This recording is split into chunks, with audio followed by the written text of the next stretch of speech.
Viewers and subscribers, welcome to another episode. People, in today's episode, this is a big one. This one doesn't even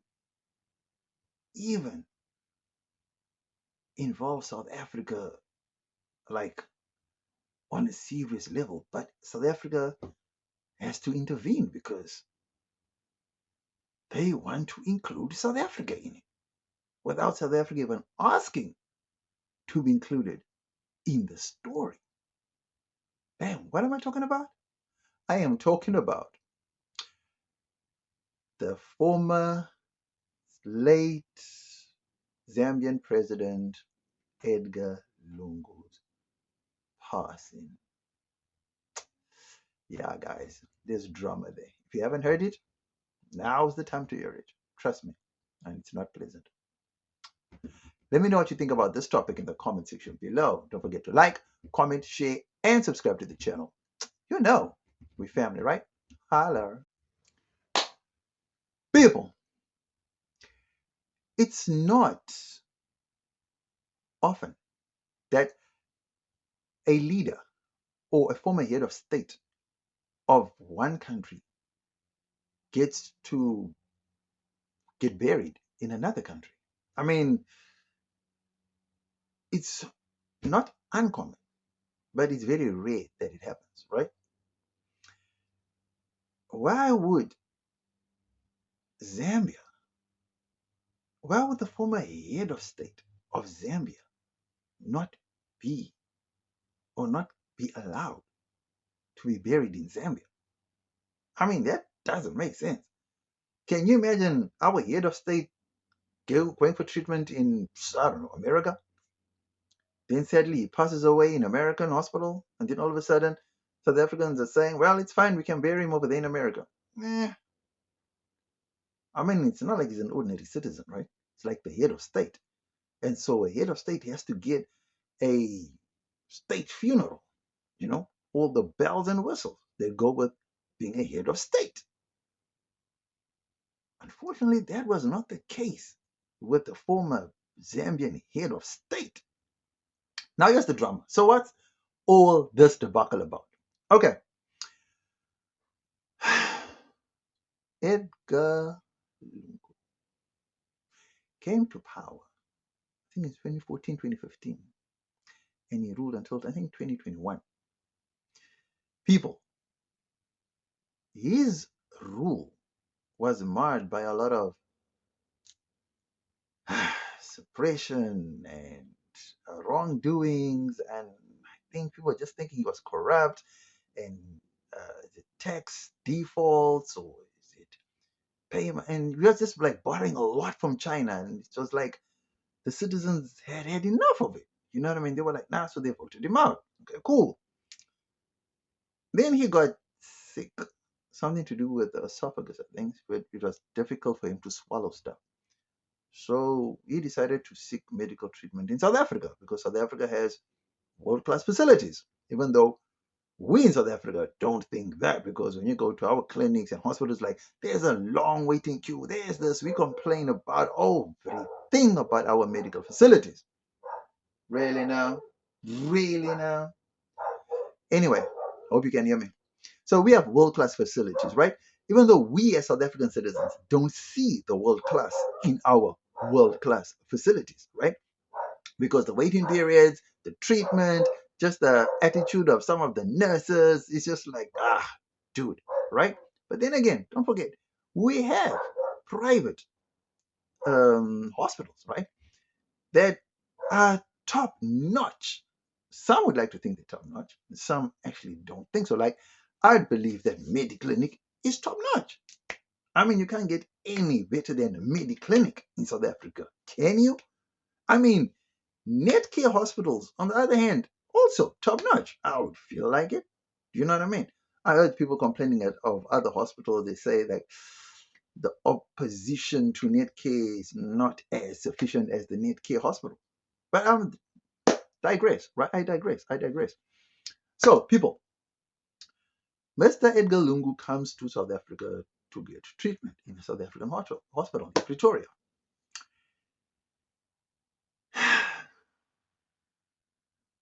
I just even, I just, I don't even know how to say this.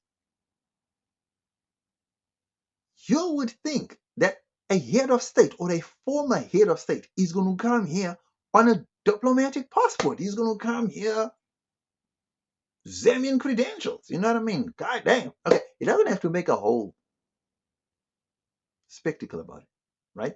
Because hospital hospital visits are not your typical Hollywood, cinema, award show visits. It's two polar opposites, right? So most people that are in the limelight, in the public eye, when they do hospital visits, they want to do it discreetly. So they'll go under other names. They will they will ask the hospital staff, and hospitals and other such facilities are very understanding and accommodating. So, for example, you as, I don't know, head of state of South Africa, you decide you want to go to a Mediclinic, you want to go to Netcare, you want to go anywhere, right? But you don't want the people and the public to know that you were there, right? So because you're a public figure, you don't want to cause a spectacle either. So you will ask the hospital, or you have your people ask the hospital in advance if you can use a side door, a back door to see a doctor, and normally it's given. And plus, they will book you in as maybe, let's just say, I don't know, Pinocchio, or I don't know, or Kermit, or Hermit, or whatever. But they just won't use your real name, right? To safeguard client confidentiality clauses, right?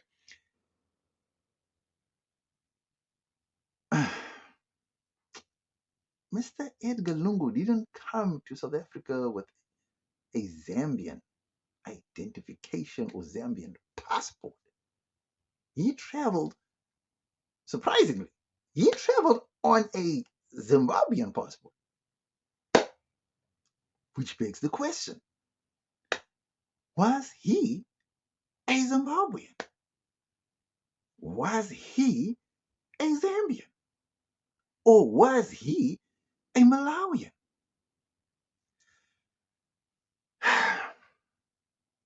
People,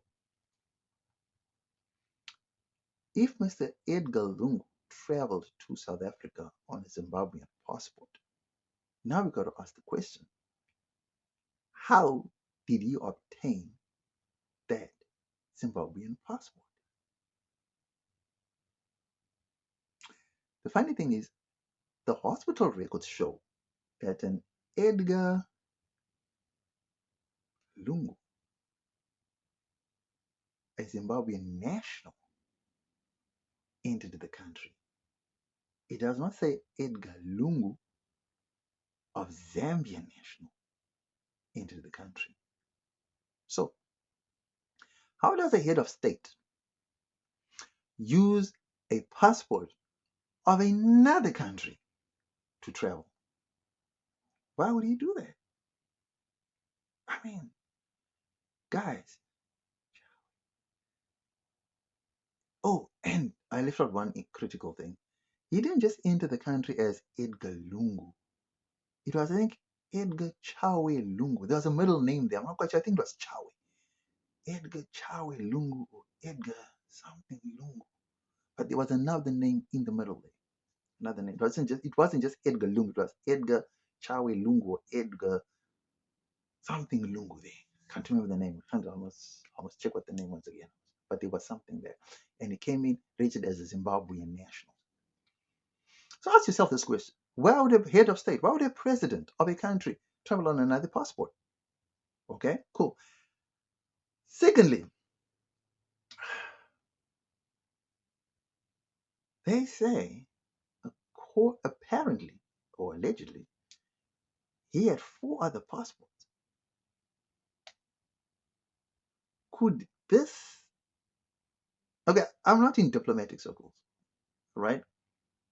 Is this what they mean by honorary citizenship? Is this what they mean by, I don't know, bilateral diplomacy or diplomatic immunity or diplomatic? I don't know all these fancy terms that they use. I'm just trying to think, is that how you can, as a diplomat, as a head of state, is that how you can get other passports? Okay, park that. Now let's talk about the real issue at hand in Zambia, right? So now, Mr. Edgar Lungu comes to South Africa to get his esophagus checked out because he's having problems swallowing. Sadly, during the operation, or was it after the operation, sadly passed away. Now, the family wanted him to be buried in South Africa, which to me is shocking. I mean, you would think that if your family died wherever, I would understand. If your family died in Russia and you don't have money to repatriate the body, cool. A proper burial would do in Russia. That's the best we can do for now.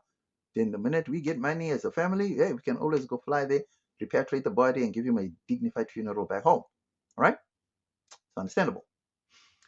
But in this case, Edgar Lungu, I'm sure, pretty sure he was getting a state pension. I'm pretty sure if they had the money to travel to South Africa, they surely could have the same monies to travel back. I'm pretty sure about that. But okay, he dies. The family wanted him to get a funeral in South Africa. Guys, the funeral procession. Man, this is crazy. Imagine on the day of the funeral, you are at, I don't know, you are at the cemetery at West Park. The body arrives. The body arrives while you're at the cemetery, guys, ready for the burial and everything. And in steps the South African authority. Because why? The Zambian people decided, halt that funeral because we are protesting this funeral. They need answers to the documentation and the reasons why our head of state entered South Africa on a Zimbabwean passport, pretending to be a Zimbabwean national. So South Africans decided, okay, while the people are at the funeral, officials from I don't know what department that falls under, Home Affairs, I don't know, came, quietly removed the body. Well, guests were sitting, waiting, dude. I'm talking people that were flown in from Zambia, Zimbabwe, Johannesburg, flew all the way to Pretoria, West Park Cemetery, only for the body to be taken away and to be told that it must be held in the mortuary until a court hearing in August sometime. Now, people,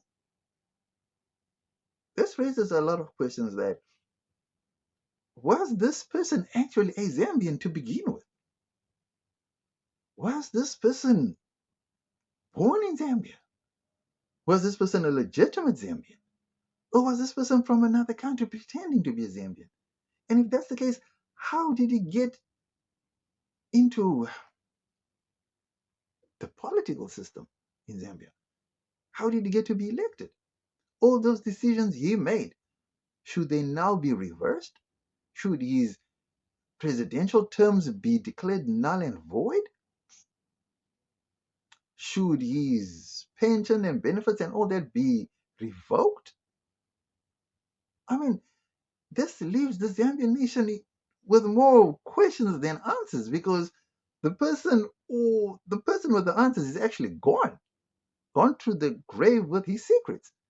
Those that are in the know or those that know surely have to speak up at some point because it's totally unfair to the Zambian nation for people to be mourning or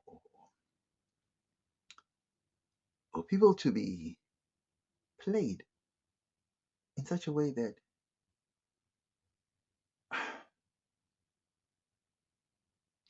I don't think it would have been such a fuss, right? If he was actually like the best thing that ever happened to Zambia. Even if he was a foreigner, right? But he came. Let's give an example like not Burundi. Where's Ibrahim Traore? Ibrahim Traore is in Burkina Faso. Burkina Faso. Burkina Faso. Let's just give an example. Traore is getting all this praise for what he's doing in Burkina Faso, obviously because he's a Burkinabe. A Burkinabe. Okay. Let's just say Ibrahim Traore was not born in Burkina Faso and he's doing what he's currently doing now. Don't you think his adopted nation would then adopt him and see him as one of them with all the transformation and all the good that he's doing for that country? I mean, I was shocked to see that there are people that actually go to work during the day and then at night they sleep close to the presidential palace just to guard him. And they're not even getting paid because they know his life is under threat. Would you accept that if a foreigner came to South Africa, pretended to be South African, did everything that the South Africans love and want, built South Africa up to its former glories, built it right back up, everything is flourishing, everything, and then you find out that this person is not a South African? How would you react? Knowing that this person changed your life, did everything for you. Would you still chase him? Would you still condemn him? Or would you be like, nah, it's fine. He's one of us. He did for us, so he's one of us. I think it's that kind of scenario that we need to look at. I think because Edgar Lungu's presidential terms were marred with all this corruption and I don't know, suppression, and I think there's more negatives than positives. So that alone also is what adding to the fuel because the citizens had enough of his rule. I think that just made the situation even worse. It made a bad situation even worse.